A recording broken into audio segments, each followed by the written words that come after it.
Okay, so good morning everyone. Good morning. In last class we started with Consumer Protection Act 2019. तो देखना यहाँ पे last class में क्या क्या हम लोगों ने पढ़ा था, एक बार रिकॉल कर लेते हैं।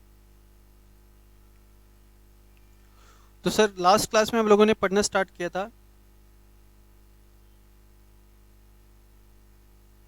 Consumer protection act 2019। हम लोगों ने यहाँ पे डिस्कस किया था that this particular act has came into force by replacing, this act has replaced the previous one.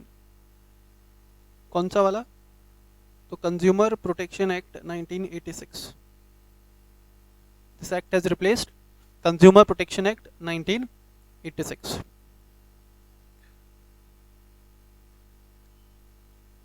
एक बात मैंने आपको बताया था लास्ट क्लास में कि कंज्यूमर प्रोटेक्शन एक्ट 1986 पूरी तरीके से डाइल्यूट नहीं हुआ है।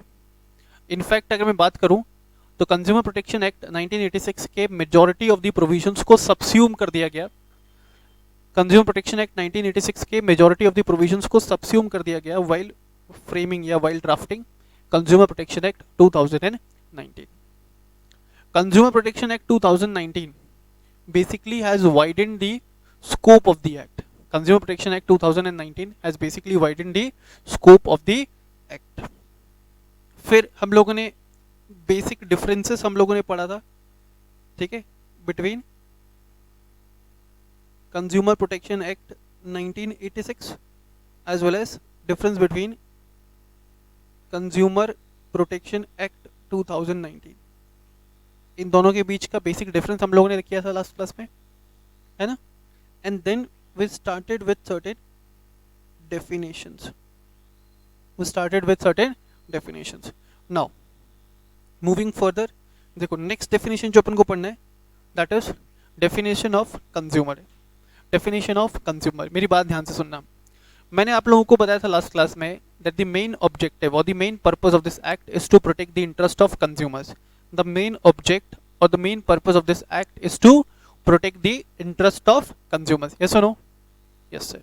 फिर एक क्वेश्चन आता दिमाग में कि सर यहाँ पे कंज्यूमर्स का मतलब क्या है?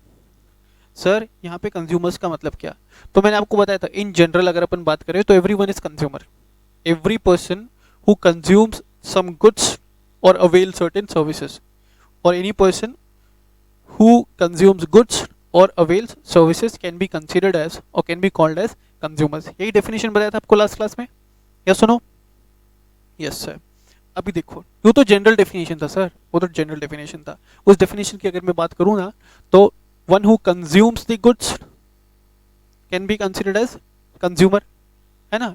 And one who produces the goods can also be considered as consumer. Reason being by production करने के लिए भी तो that person will do consumption, production करने के लिए भी तो that person will do consumption। तो बेटा वो जनरल डेफिनेशन है, वो जनरल डेफिनेशन है, ठीक है। अभी हम लोग चेक करेंगे कि भाई एक्ट में क्या डेफिनेशन दिया हुआ है, एक्ट में क्या डेफिनेशन दिया हुआ है।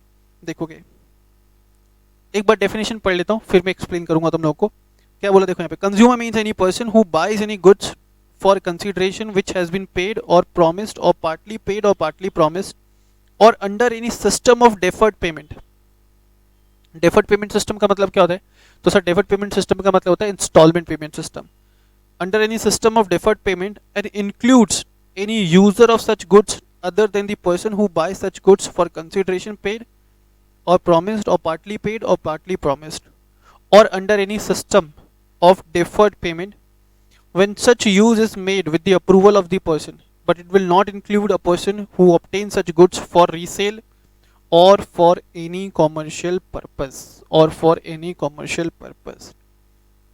संस्कृत जैसा लग रहा होगा, ठीक है, but I'll explain। or any person who hires or avails of any services for a consideration which has been paid or promised or partly paid and partly promised, or under any system of deferred payment and includes any beneficiary of such services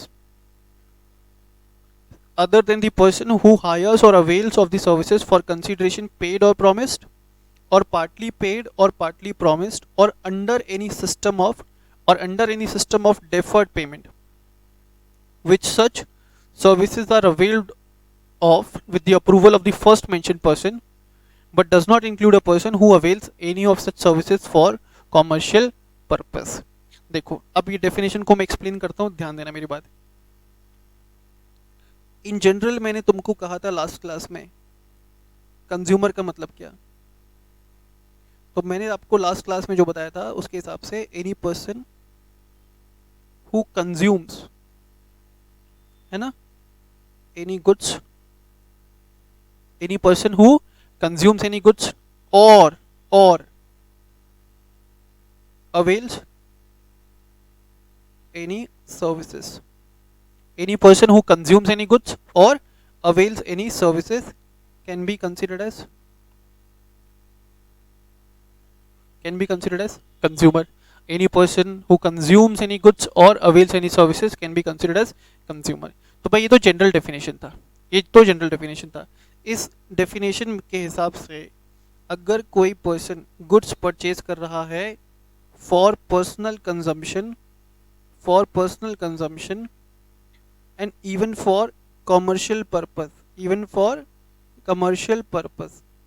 दोनों के दोनों लोग include हो जाएंगे definition में. मालूम है तुमको, दोनों लोग डेफिनेशन में इंक्लूड हो जाएंगे. मैंने आपको बताया भी था कि इवन मैन्युफैक्चरर और producers will be covered as per this general definition. लेकिन एक्ट में क्या डेफिनेशन दिया है अपन को वो फॉलो करना पड़ेगा, अपन को वो देखना पड़ेगा while reading out the provisions of consumer protection act. ठीक है, एक्ट का डेफिनेशन अपन को फॉलो करना पड़ेगा. ठीक है, अब देखो एक्ट का डेफिनेशन क्या बोलता है, ध्यान देना मेरी बात को. बोला कोई भी व्यक्ति, मैं यहाँ पे व्यक्ति ले रहा हूँ, कौन, इंडिविजुअल. ठीक है, अब एनी पर्सन बोला, एनी इंडिविजुअल नहीं बोला है, तो consumer can be any person. Individual भी हो सकता है, फर्म, कंपनी, ट्रस्ट, सोसाइटी, कोई भी हो सकता है. ठीक है, तो मान लो कि ये एक इंडिविजुअल, इसने क्या किया, he has purchased any goods, और अवेल्ड एनी सर्विसेज. ठीक है, he has purchased any goods or availed any services either on cash payment basis,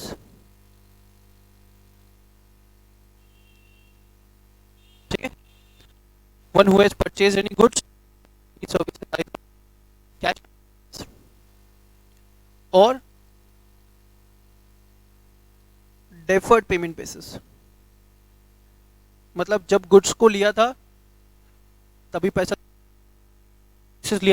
दे दिया.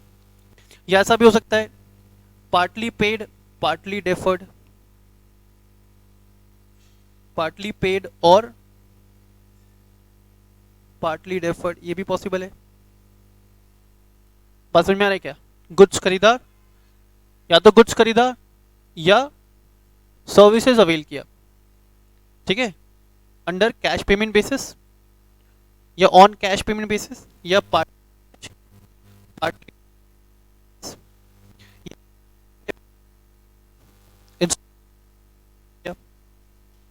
इंस्टॉलमेंट पे कोई गुड्स परचेज किया या कोई सर्विसेज अवेल किया, या कोई सर्विसेज आज अवेल किया लेकिन उसका जो पेमेंट है वो पेमेंट हम लोग करने वाले हैं over a period of time. ठीक है, या उसका पेमेंट करने वाले हम लोग इन नियर फ्यूचर. बात समझ में आ रहा है क्या? तो क्या लिखा मैंने, any person who has purchase any goods और availed any services either on cash payment basis और पार्टली पेड पार्टली डेफर्ड और under deferred payment basis, for, ये बहुत इंपॉर्टेंट है बेटा, ये सबसे इंपॉर्टेंट एलिमेंट है, for the purpose of self consumption. very important. For the purpose of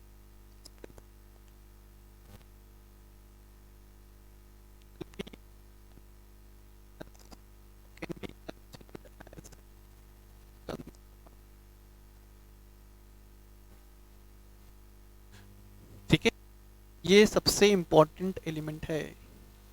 मैं इसको हाईलाइट कर देता हूं.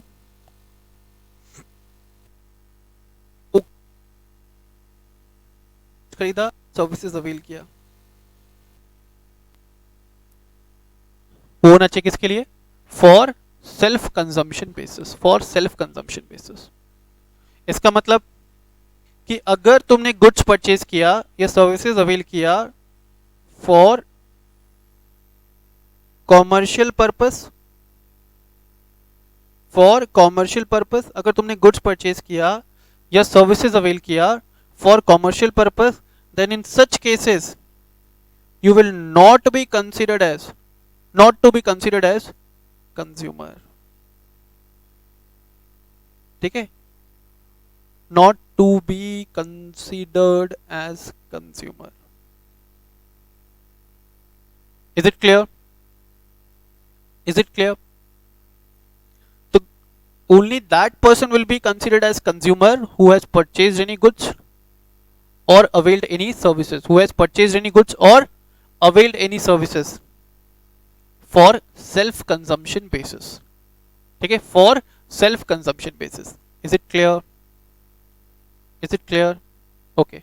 कॉमर्शियल पर्पस के लिए गुड्स परचेज किया या सर्विसेज अवेल किया, तो अगर कॉमर्शियल पर्पस के लिए गुड्स परचेज किया या सर्विसेज अवेल किया, तो in that case you won't be considered as, or that person won't be considered as consumer. In that case or in such cases, such person won't be considered as consumers. I hope this is clear. ठीक है, अब तुम समझना। उसके आगे एक और point cover किया, बोला जिसने गुड्स एक्चुअली में परचेज किया है या सर्विसेज एक्चुअली में अवेल किया, वो तो कंज्यूमर है ही, वो तो कंज्यूमर है ही। अगर इसके परमिशन से, मतलब एक्चुअल बायर के परमिशन से, मैं क्या लिख रहा हूं, अगर एक्चुअल बायर के परमिशन से some other person is using the goods और अवेलिंग द सर्विसेज, इसके परमिशन से, फर्स्ट बायर के परमिशन से, इसके परमिशन से, ठीक है, सम अदर पर्सन, ये some other person is using the goods और availing the services, then that other person shall also be considered as consumer. And in such cases that other person shall also be considered as consumer.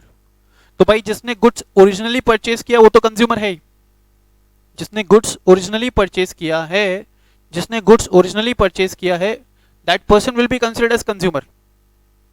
But उसके help से या उसके permission से, not help, उसके permission से, if some other person is using the goods, उसके permission से if some other person is using the goods, then that other person can also be considered as consumer. लेकिन जो देखो and consumption जो है ना, जो एंड कंजम्पशन है, चाहे वो ओरिजिनल बायर हो, चाहे वो कोई और पर्सन हो with the permission of original buyer, जो एंड कंजम्पशन है वो क्या होना चाहिए, वो क्या होना चाहिए, self consumption. That could not be commercial purpose. ठीक है, अब मानो मैंने एक फोन परचेज किया है, ठीक है, I have purchase this phone, तो मैंने ये फोन परचेज किया है for my self consumption, I have purchase this phone for my self consumption, I will be considered as consumer.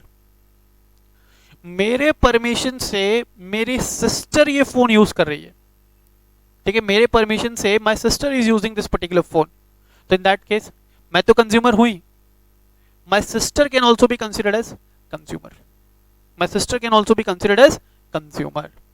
ठीक है, I hope the definition is clear। आपको focus दो चीजों पे रखना है, the person who has purchased the goods or any other person who is using the goods with the permission of the actual buyer या original buyer, and जो and use होना चाहिए वो क्या होना चाहिए, सेल्फ कंजम्पशन। जो एंड यूज है that end use shall always be self consumption. Is it clear? Clear है? कॉमर्शियल पर्पज जैसे ही आया you won't be considered as consumer. अब देखो प्रॉब्लम क्या है, ये चैप्टर तुम ईवीसीएल में पढ़ रहे हो, कंज्यूमर प्रोटेक्शन एक्ट. और कंज्यूमर प्रोटेक्शन एक्ट में तुमने कंज्यूमर का डेफिनेशन पढ़ा. कंज्यूमर का डेफिनेशन तुम कंपटीशन एक्ट में भी पढ़ते हो. कंज्यूमर का डेफिनेशन तुम कंपटीशन एक्ट में भी पढ़ते हो. अंडर कंपटीशन एक्ट कंज्यूमर का डेफिनेशन कुछ और है. Under competition act consumer will include a person using the goods for self consumption as well as for commercial purpose. But as far as consumer protection act is concerned, only such person will be included under the definition who is using the goods or availing the services for self consumption. Please ध्यान रखना exam में लिखते समय, मैं देखो consumer का definition आप इस सब्जेक्ट में दो जगह पढ़ रहे हो. ठीक है, आप ये डेफिनेशन पढ़ रहे हो अंडर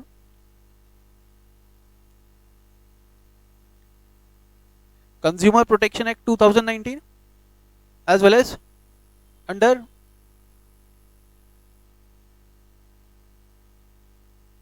Competition Act 2002. दोनों जगह पे आप ये डेफिनेशन को पढ़ रहे हो. कंज्यूमर प्रोटेक्शन एक्ट के हिसाब से कंज्यूमर में सिर्फ उन लोगों को इंक्लूड किया जाएगा who are using the goods for the purpose of personal consumption. Who are using the goods for the purpose of personal consumption. और यहां पे कंज्यूमर के डेफिनेशन में आता है, बाकी दोनों डेफिनेशन का एलिमेंट सेम है, for personal consumption as well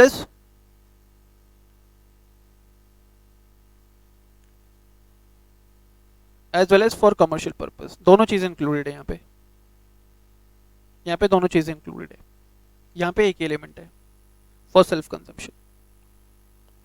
ठीक है, अब तुम समझना, मेरा ना इलेक्ट्रॉनिक्स का दुकान है,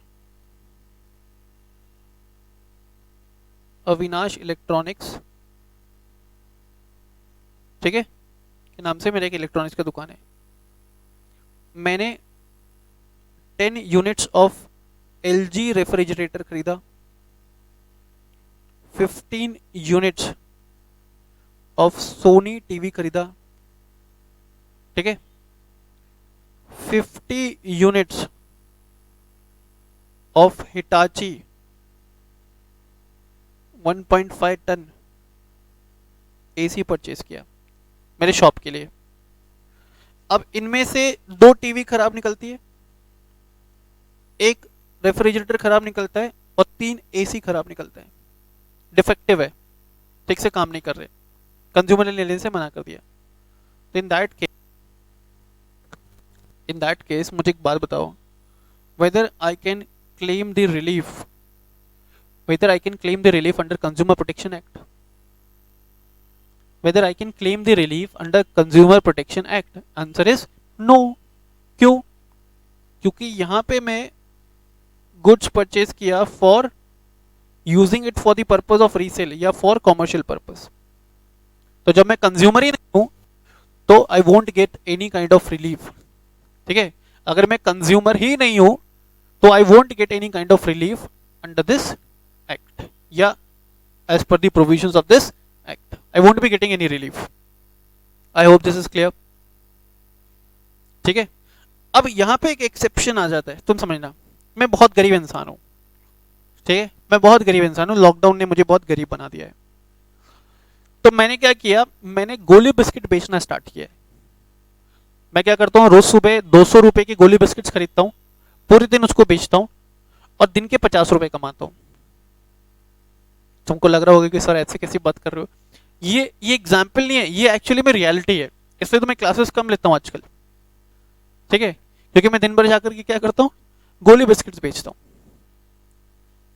ठीक है, अब बताओ, तो जो भी चीजें मैं खरीद रहा हूँ, क्या in respect of those goods I can be considered as consumer? Sir अभी तो बोला आपने commercial purpose, you are using it for the commercial purpose, you won't be considered as consumer. लेकिन एक चीज ध्यान रखना, अरे यार हम जैसे लोगों को तो छोड़ दो ये डेफिनेशन से. बोला यार जो बंदा जो बंदा गुड्स खरीद रहा है बेचने के लिए for the purpose of, but only for the purpose of earning his और हर livelihood, for the purpose of earning his or her livelihood. So even though he is reselling the goods or she is reselling the goods, but still they want to be considered as still they want to be, they will be considered as consumer, or they want to be excluded from the definition of consumer. Is it clear? गोली biscuit वाला example याद रखना, अगर मैं वो काम नहीं करूंगा ना तो मैं भूखा मर जाऊंगा। पढ़ाने में तो कुछ रहा नहीं, बच्चे फीस देते नहीं है, बात समझ में आ रही है क्या? तो मुझे गोली बिस्किट बेच करके काम चलाना पड़ रहा है, मैं रीसेल कर रहा हूं, whether I will be considered as consumer? Yes. क्यों?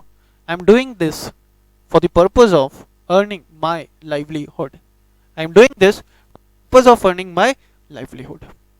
Is it clear? ठीक है सर। अब देखो यहाँ पे एक्सप्लेनेशन में दिया हुआ है, for the purpose of this clause the expression commercial purpose does not include use goods bought and used by him exclusively for the purpose of his livelihood or by means of self employment। ठीक है, तो ये दो element या दो cases में हम क्या नहीं कंसिडर करेंगे, हम लोग कमर्शियल पर्पस कंसिडर नहीं करेंगे। Then the expressions buy any goods or hires or avails any services include any offline or online transactions। पहले क्या होता था, पहले ऐसा कोई स्पेसिफिकेशन नहीं था पुश एक्ट में, तो पहले नॉर्मली सारे ट्रांजैक्शंस तो ऑफलाइन ट्रांजैक्शंस होते थे। तो यहाँ पे बोला कि अगर आपने कोई सर्विसेज अवेल किया, अगर आपने कोई सर्विसेज अवेल किया चाहे ऑफलाइन तरीके से चाहे ऑनलाइन तरीके से, दोनों केसेस में आप कंज्यूमर कहलाओगे, दोनों केसेस में आप कंज्यूमर कहलाओगे। तुमने जोमेटो से फूड ऑर्डर किया, फूड का क्वालिटी बराबर नहीं आया, तुमने पैसा रिफंड मांगा, सामने वाले ने रिफंड नहीं किया, तुम डिस्प्यूट रेज कर सकते हो and you can claim for relief, you can claim for relief as available under this act, you can claim for relief as available under this act. Is it clear? Okay. A purchase of goods can be said to be for commercial purpose only if the goods have been purchased for being used in some profit making activity on a larger scale। मैंने बोला था छोटे मोटे level पे काम हो रहा है, तो that will be considered as self employment, that will be considered as either self employment or for the purpose of earning the livelihood, or for the purpose of earning the livelihood। Is it clear? Okay. Profit making होना चाहिए large scale level पे, and there is a close and direct nexus. Nexus का मतलब होता है बेटा connectivity, ठीक है। There must be close and direct connectivity between the purchase of goods and the profit making activity. तुमने गुड्स परचेज किया, goods purchased, क्यों? For making large scale profits। You have purchased the goods, you have purchased the goods for making large scale profit, तभी वो consider होगा किसमें? Commercial purpose में। Is it clear? Is it clear? ये कुछ तुमको cases दिए हुए, आपको इन केसेस का सेल्फ रीडिंग लगाना है, तो ये आपको ज़्यादा क्लैरिटी लाएगा डेफिनेशन के बारे में, ठीक है। It will bring more clarity about the definition, ठीक है। अब तुम समझना एक चीज, कंज्यूमर का जो डेफिनेशन मैंने तुमको पढ़ाया, तो कंज्यूमर के डेफिनेशन पढ़ाते समय मैंने कंज्यूमर का मतलब ऐसा कोई भी पर्सन जो गुड्स परचेज कर रहा है या सर्विसेज अवेल कर रहा है। either on cash payment system basis, deferred payment system basis, partly cash, partly deferred payment system basis, है ना, for self consumption. तो वहां पे क्वेश्चन अपने दिमाग में और आ सकता है, सर गुड्स का मतलब क्या, सर गुड्स का मतलब क्या. सुनना मेरी बात ध्यान से. Goods in terms of section 2 clause 1 sub clause first has been defined to mean goods as defined in the Sales of Goods Act 1930. यहाँ पे goods तो Sales of Goods Act 1930 में defined है. यहाँ पे इसका वही मीनिंग है जो आपको डिफाइंड है कहाँ पे, under sales of goods act 1930. ठीक है. As per section 2 clause 7 of the sales of goods act, goods means every kind of movable property other than actionable claims and money, and it will include stock and shares, growing crops, grass and things which are attached to, या तो permanently attached है or they are forming part of the land. Either they are permanently attached or they are forming part of the land which are agreed to be surveyed. Surveyed का मतलब होता है separated. Things which are attached to land, for example growing crops, उनको हटाने के लिए they are required to be separated from the land before the sale or under a contract of sale. Therefore consumer products comes under the purview of this definition. एक और चीज बताओ तुमको, करो यहाँ पे इधर नहीं आएगा, इमूवेबल गुड्स यहाँ पे नहीं आएगा, सिर्फ मूवेबल गुड्स को कंसीडर करो. Immovable goods won't be considered here. For example मान लो कि मैं एक बहुत बड़ा बिल्डर हूं और मैंने एक फ्लैट स्कीम लॉन्च किया, और 100 फ्लैट्स बना करके मैं 100 लोगों को सेल करने वाला हूं. उन सबसे पैसा ले लिया और टाइम पे फ्लैट्स का कंस्ट्रक्शन कंप्लीट नहीं करवाया. तो इन दैट केस क्या वो फ्लैट के ओनर्स मेरे अगेंस्ट एक्शन ले सकते हैं under this act? Answer is no. क्यों? क्योंकि सर जो उन्होंने खरीदा था ना वो गुड्स नहीं था. ऑल्दो वो कंज्यूमर जैसे लग रहे हैं सर, वो खुद रहने वाले थे उस घर के अंदर, लेकिन जो उन्होंने खरीदा ना वो गुड्स नहीं था. बात समझ में आ रहा है क्या? फिर से इस एक्ट के अंदर प्रोटेक्शन दिया जा रहा है किसको? कंज्यूमर्स को. सवाल उठा कंज्यूमर्स कौन? तो जो इस एक्ट ने बोला. कंज्यूमर क्या खरीदेगा? तो गुड्स खरीदेगा या कोई सर्विसेज अवेल करेगा. गुड्स कौन सा? जो इस एक्ट में डिफाइन किया. सर्विसेज कौन सा? जो इस एक्ट ने डिफाइन किया. Is it clear? Okay.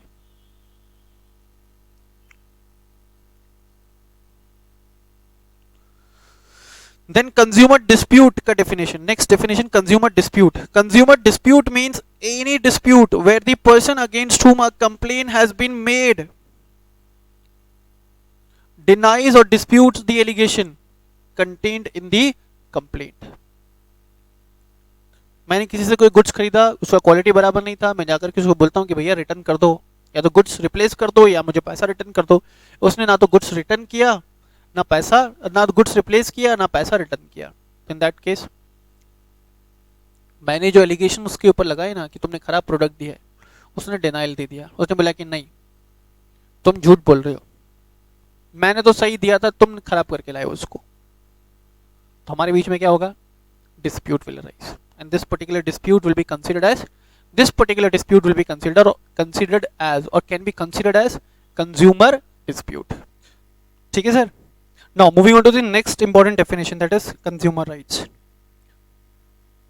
Next definition is consumer rights. This one is very very very important. पता नहीं एग्जाम्स में पूछा क्यों नहीं जाता है, बट ये तो होना ही चाहिए. हम लोग पढ़ रहे हैं कि this act is intended or this act was introduced to protect the interest of consumers, है ना. तो जब मैं इंटरेस्ट ऑफ कंज्यूमर्स बात करूं ना, तो उसका मतलब होता है प्रोटेक्टिंग या protection of rights of consumers.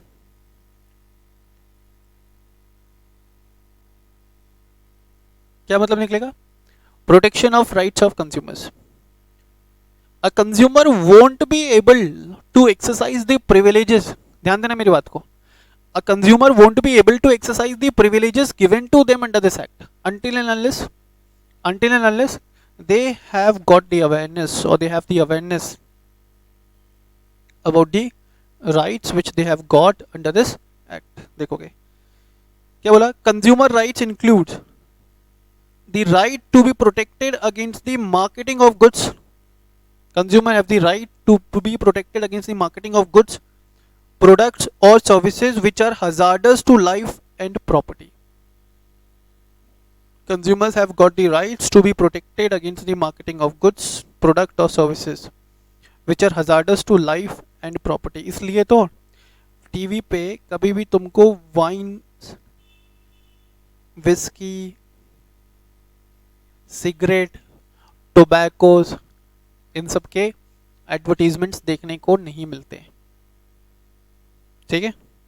अगर हमारे अजय देवगन भी आते हैं ना टीवी पे, तो वो गुटखा बेचने के लिए नहीं आते। Is it clear? बोलो जुबा केसरी, वो गुटखा बेचने के लिए नहीं आते। तुम ठीक से देखना वो कौन से प्रोडक्ट को एडवर्टाइज कर रहे हो, फिर मुझे बताना मैसेज करके, ठीक है। लेकिन एक्चुअली में देखो इंटेंशन है गुटखा प्रमोट करने का, लेकिन वो एडवर्टाइजमेंट में गुटखा प्रमोट नहीं करते। अब तुम देखना उस एडवर्टाइजमेंट में क्या, कौन सा प्रोडक्ट वो प्रमोट कर रहे हैं। एक्चुअली इंटेंशन है कि लोगों के दिमाग में वो नाम जाना चाहिए, Vimal. Then consumer have the right to be informed about the quality of products, quantity of product, potency. Potency का मतलब होता है यूजेस। पोटेंसी का मतलब क्या होता है? यूजेस। जो गुड्स वो परचेज कर रहे हैं उसका क्या यूज है, या उसके कितने यूजेस हैं, वो सब स्पेसिफाई होना चाहिए। About the purity, standards and price of goods, products और सर्विसेज एज द केस में be, so as to protect the consumers against the unfair trade practices. So as to protect the consumers against the unfair trade practices, ठीक है। Next one, consumer have got the right to be assured wherever possible. Consumer have got the right to be assured, जहां तक possible हो, access to a variety of goods, products और services at a competitive prices. ऐसा नहीं कि दुकान पे गया, उसने प्रोडक्ट मांगा और उसको एक ही प्रोडक्ट बोला कि भैया ये दुकान पे लेना है तो लो, नहीं तो जाओ भाड़ में। दुकानदार को क्या करना पड़ेगा भाई, डिफरेंट ऑप्शंस, ये तो लोग बता दिए मैंने, डिफरेंट ऑप्शंस वो कंज्यूमर्स के सामने रखने पड़ेंगे। And consumer have the right, क्यों क्या करे, उन सभी ऑप्शंस में से he can select what ever he likes. Online shopping में भी तो यही करते हो, एक पूरा लंबा चौड़ा एक मेन्यू आता है, ठीक है, एक बहुत बड़ा एक प्रोडक्ट्स का लिस्ट आता है, फिर उसमें जो तुम सेलेक्ट करते हो कि तुमको कौन सा चाहिए नहीं चाहिए, एज द केस में भी। काफ़ी बार तुम ही फिल्ट्रेशन भी डालते हो कि मुझे तो इसी कैटेगरी का प्रोडक्ट चाहिए, या इसी प्राइस का प्रोडक्ट चाहिए, इसी ब्रांड का प्रोडक्ट चाहिए। तो उस कैटेगरी में अगर तुम फिल्ट्रेशन डाल रहे हो तो फिर वो फिल्ट्रेशन के हिसाब से भी an number of products are being displayed, है ना। Next, consumer have the right to be heard, उनकी बातें सुनी जाए, and to be assured that the consumer interest will receive due consideration at appropriate fora, नहीं है, एट एप्रोप्रिएट कंज्यूमर फोरम्स। अगर उनके साथ कोई भी फ्रॉड हुआ है तो सेल्फ ध्यान से get themselves remedified, to get the remedies available under this act before various consumer forums, then sorry, the right to seek redressal, against unfair trade practices or restrictive trade practices or unscrupulous exploitation, illogical exploitation of consumers. Consumers have the right to get themselves protected against any kind of unfair trade practices or restrictive trade practices or unscrupulous का मतलब होता है illogical, मतलब any act or any transaction which will lead to the exploitation of consumers. And उसके बाद है right to consumer awareness. Right to consumer awareness का मतलब तुम लोगों ने देखा होगा ना कि कोई भी प्रोडक्ट जब आप खरीद रहे हो which is harmful to the life, for example cigarette, तो उसके ऊपर ना कोई भी ऐसा डेंजरस नेचर का जो गुड्स है उसके ऊपर ना डिस्क्लेमर दिया ही रहेगा। कोई भी अगर डेंजरस नेचर का गुड्स है तो उसके ऊपर 100% डिस्क्लेमर विल बी गिवन। अगर कोई भी डेंजरस नेचर का गुड्स है तो उसके ऊपर 100% disclaimer will be given. Disclaimer किसके रिलेशन में? उसके ऊपर 100% disclaimer will be given. Disclaimer किसके रिलेशन में? कि अगर उस गुड्स का कोई भी हार्मफुल इफेक्ट्स है, ठीक है, तो कंज्यूमर को पहले से मालूम होना चाहिए। Still if you want to consume the same ही कैन। पहले से बता दो कि भाई ये खाने से तुम मरने वाले हो, उसको मरना है तो मरने दो। Is it clear? तो ये सभी है कंज्यूमर राइट्स जो ये एक्ट कंज्यूमर्स को देता है, ठीक है। The right given by this act consumers to the consumers. Is it clear? उसके बाद देखो डिफेक्ट्स एंड डेफिशिएंसी। मैं बोलता हूं कि पूरा का पूरा जो एक्ट का जो बेस है ना, इस पूरे का जो बेस बैकबोन है ना, वो ये दो डेफिनेशन, वो ये दो। मैंने तुमको बोला that this act was introduced to protect the interest of consumers. This act was introduced to the interest of consumers, ठीक है। या ऐसा बोल सकते हो कि consumers can get the remedies as available under this act, as available under this act। अगर उनके साथ क्या कोई भी चीटिंग हुआ है, ठीक है, किसी प्रकार की कोई भी धोखाधड़ी हुई है, तो उनको इस एक्ट के तहत रेमेडीज दिया जा सकता है, किया जा सकता है, उनको रेमेडीफाई किया जा सकता है। कंज्यूमर्स को रेमेडी मिलेगा दो केसेस में। कंज्यूमर्स को रेमेडीज मिले in two cases, normally in two cases. पहला, if it is related to defects in goods. भाई ये दो वो बेसिक रीजन है जिसके रिस्पेक्ट में एक कंज्यूमर रेमेडीज क्लेम कर सकता है। ये दो स्पेसिफिक रीजन है जिस पे कंज्यूमर रेमेडीज क्लेम कर। And second one is deficiency in services. क्योंकि जब तुमने कंज्यूमर का डेफिनेशन पढ़ा था ना, तुम लोगों ने वहां पे पढ़ा था consumer means any person who purchases any goods और अवेल्स, अब वो गुड्स का परचेजिंग या सर्विसेज का अवेलमेंट ऑनलाइन हो सकता है या ऑफलाइन हो सकता है, ठीक है। तो गुड्स परचेज किया तो गुड्स में डिफेक्ट हो सकता है, सर्विसेज अवेल किया तो सर्विसेज में डेफिशिएंसी हो सकता है। Is it clear?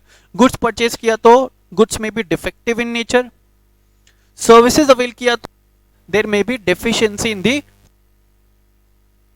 Services. Yes, done with this? हो गया पढ़ के? नॉट पढ़ के, लिख के, सॉरी। डिफेक्ट्स इन गुड्स और डेफिशिएंसी इन सर्विसेज। आगे देखो आप, देखो क्या लिखा है।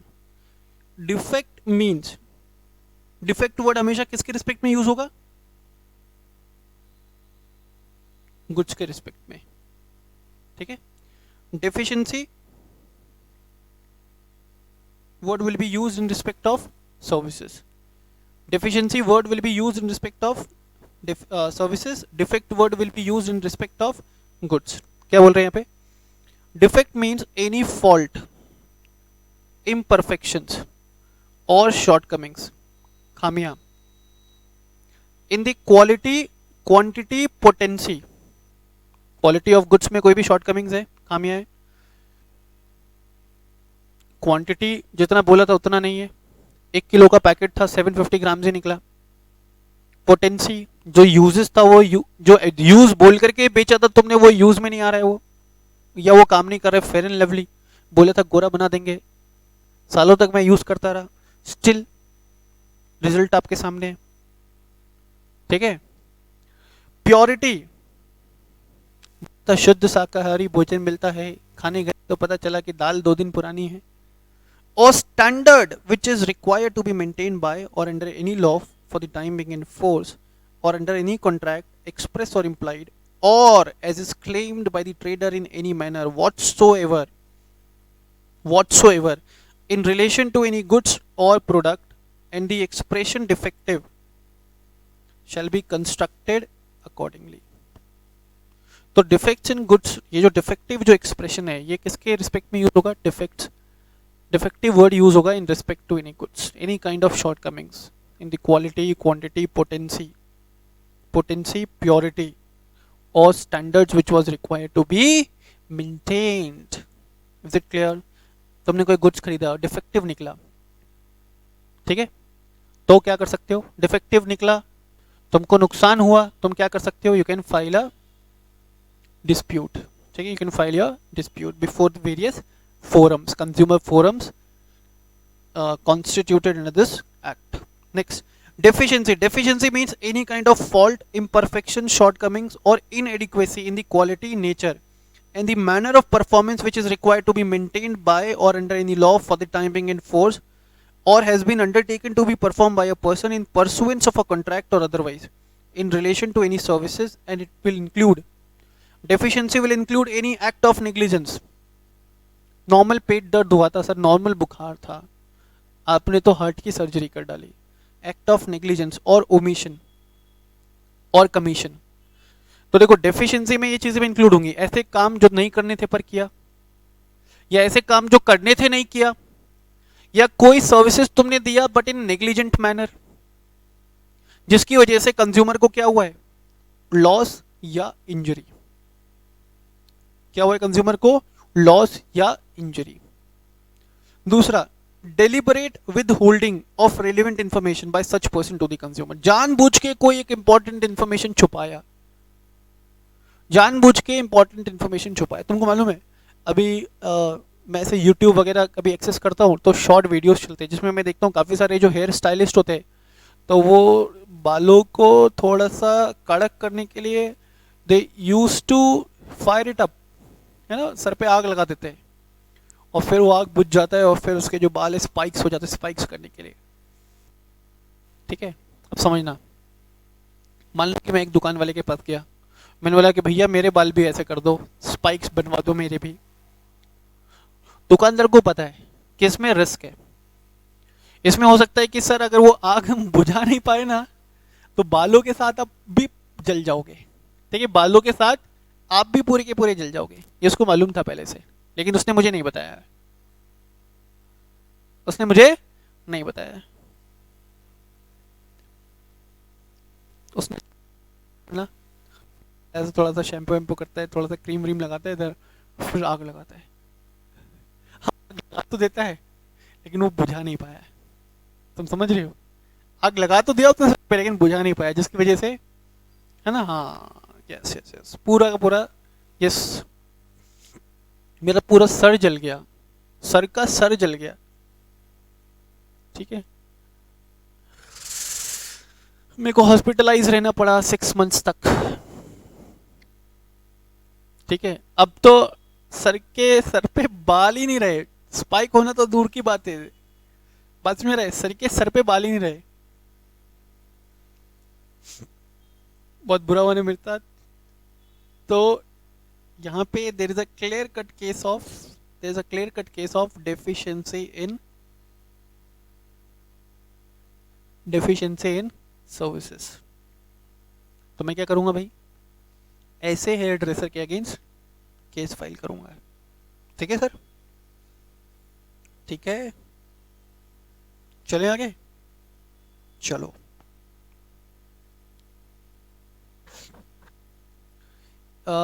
डिजाइन का डेफिनेशन नहीं पढ़ोगे चलेगा, इसके बाद आ जाओगे ये जो डेफिनेशन सर पढ़ा देंगे ना, बस वही डेफिनेशन पढ़ने का है ना। ई कॉमर्स के डेफिनेशन पे, ई कॉमर्स का मतलब इलेक्ट्रॉनिक ट्रेड और कॉमर्स, ई कॉमर्स का मतलब क्या निकलता है? इलेक्ट्रॉनिक ट्रेड और कॉमर्स। क्या लिखा है? ई कॉमर्स मीन्स बाइंग और सेलिंग ऑफ गुड्स और services including digital products over digital और electronic network. E electronic service provider means a person who provides technologies who is providing technologies or processes to enable a product seller to engage in advertising or selling goods or services to a consumer, and it will include an online marketplace and online auction site. ई देखो electronic service provider में ही आ जाएगा तुम्हारा Myntra, Amazon, जो एक ऐसा platform arrange कर रहे हैं with the help of technologies and processes, business processes, जिसके थ्रू डिफरेंट डिफरेंट सेलर अपने प्रोडक्ट को एडवर्टाइज कर सकते हैं और अपने प्रोडक्ट्स को कंज्यूमर्स को बेच सकते हैं। फ्लिपकार्ट, ये सभी इलेक्ट्रॉनिक सर्विस प्रोवाइडर्स। ठीक है, is it clear? Next, definition of endorsement. Endorsement का मतलब नॉर्मली क्या होता है? प्रमोशन, जो बड़े बड़े फिल्म स्टार्स और एक्टर्स वगैरह लोग करते हैं ना, एंडोर्समेंट। क्या लिखा है? Endorsement in relation to an advertisement. ये सारे जो बड़े सेलिब्रिटीज हैं ये वो प्रोडक्ट को एंडोर्स करेंगे जो ये खुद कभी यूज नहीं करते। ठीक है, they will endorse all such product which they never uses. तुम कभी चेक करके देख लेना ऐसा, except Salman Khan endorse being human products, तो वो खुद भी यूज करते हैं। वो काफी बार तुमने देखा भी होगा, प्रोडक्ट्स, क्लोथिंग्स हो गया या गैजेट्स हो गया, he use that particular brand products only, that we can see with his lifestyle. दूसरे प्रोडक्ट, दूसरे अगर स्टार्स की बात करो, अभी जैसे अजय देवगन देख लो, कितने बड़े लेवल पे एंडोर्समेंट करते हैं। विमल, बोलो जुबा केसरी, अब मुझे बताओ दिन में कितने बार वो विमल खाता होगा। Kareena Kapoor use to take bath with Lux soap in the advertisement. Actually में वो लक्स यूज करती होगी क्या? 20-25 रुपए वाला साबुन यूज करती होगी क्या? Amitabh Bachchan is selling Jupiter, TVS Jupiter. तुमको लगता है उसने कभी चलाया भी होगा टीवीएस जुपिटर? यस। फिर सलमान खान अभी थोड़े दिन पहले रिलैक्सो की चप्पल भी बेच रहा था। बहामास, यस, बहामास की चप्पल बेच रहा था। तुम्हें लगता है कि वो पहनता भी होगा? Actually they are doing the endorsement. ठीक है, they are making fool out of the people.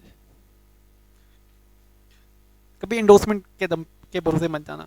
देखो, endorsement in relation to an advertisement means any message और वर्बल स्टेटमेंट। आता ना कि पहले मैं अपने जीवन में बहुत परेशान था, मेरा कोई दोस्त नहीं होता था, मेरे ऐसे होता, मेरे साथ ऐसा होता था, वैसा होता था, फिर मैंने ये प्रोडक्ट यूज करना स्टार्ट किया, उसके बाद मेरी जिंदगी में भौकाल मच गया। होता है ना ये सब? Yes, verbal statements, demonstrations or depiction of the name, signature, likeness or other identifiable personal characteristics of an individual, or depiction of the name or seal of any institution or organization which makes the consumers to believe that it reflects the opinion, findings or experience of the person who is making such advertisement. बताओ, endorsement का definition कितना मस्त definition दिया ना। तुम अगर किसी star को देखते हो, किसी भी प्रोडक्ट को एंडोर्स करते, तो एक जनरल परसेप्शन क्या आता है कि यार this product is being used by that particular star also, तो वो ये प्रोडक्ट को यूज कर रहा है तो हम भी करेंगे। बट एक्चुअली में ऐसा होता है क्या? वो सारे एंडोर्समेंट फेक एंडोर्समेंट होते हैं, मालूम है तुमको? They all are fake endorsement. ठीक है, करीना कपूर कभी भी लक्स के सोप से नहीं नहाती होंगी। ठीक है, लक्स के सोप से तो मैं नहाता हूँ। अब कंपैरिजन कर लो तुम दोनों के स्किन क्वालिटी पे, फालतू बातें। देखो अभी यहाँ पे कहाँ गिरे?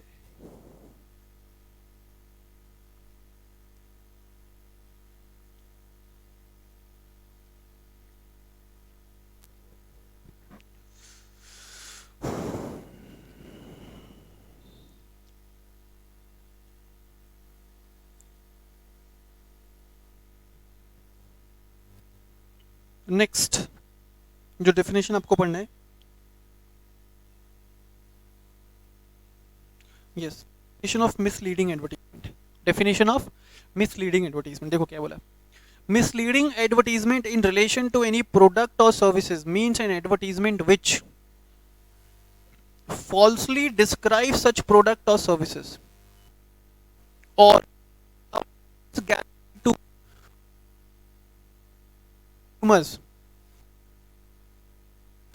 quality or quantity of such products or services, or which conveys or express which conveys an express or implied representation which if made by the manufacturer or seller or service provider thereof would constitute an unfair trade practice।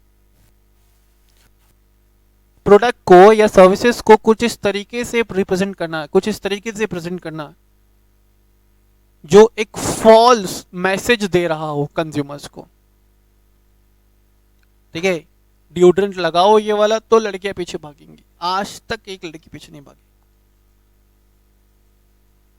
ठीक है, ये cream लगाओ तो 4 हफ्तों में गोरापन पाओ, आज तक ऐसा नहीं हुआ, सालों हो गए मुझे। ठीक है, सालों हो गए मुझे, आज तक ऐसा नहीं हुआ। बताओ। और विच डेलिबरेटली कंसील्स इंपॉर्टेंट इंफॉर्मेशन, जानबूझ के उस प्रोडक्ट से रिलेटेड इंपॉर्टेंट इंफॉर्मेशन को छुपाया जाता है, क्योंकि अगर सच्चाई बता देते तो कंज्यूमर खरीदता क्या? No sir. होता है ना, अभी तुम देखो ना, जैसे किसी भी एग्जामिनेशन का रिजल्ट आता है तो every institute is making tall claims and all कि हमारे इंस्टीट्यूट से इतने % स्टूडेंट पास हुए हैं, है ना, हमारे स्टूडेंट से इन स्टूडेंट्स ने ऑल इंडिया रैंक्स मिला बच्चों को। कोई इंस्टीट्यूट ऐसे बताता है कि फेल कितने बच्चे हुए हैं? हम लोग भी नहीं बताते। अब क्लास के अंदर 100 बच्चे पढ़ रहे, 20 जने पास हो गए, 20 का फोटो लगा दिया, 20 में से एक का ऑल इंडिया रैंक आ गया, तो we started making tall claims and all कि 20 students have cleared, but we never mention 20 out of 100 have cleared. और सिर्फ हम ऐसा नहीं करते, every institute, every organisation used to do such things. Colleges का एग्जांपल देख लो तो एक बैच में कितने स्टूडेंट होता है? 2-5 स्टूडेंट का प्लेसमेंट होता है, बड़े बड़े एडवर्टाइजमेंट वो लोग छाप देता है that these students have got placement, 100% placement and this and that, ये वो, they all can be misleading। ठीक है, they all can be misleading। Is it clear? मैंने बोला कि मेरे यहाँ से 20 बच्चा पास हुआ, लेकिन मैं कभी नहीं बोलूंगा कि मेरे यहाँ से 80 बच्चा फेल भी हुआ है। ठीक है सर।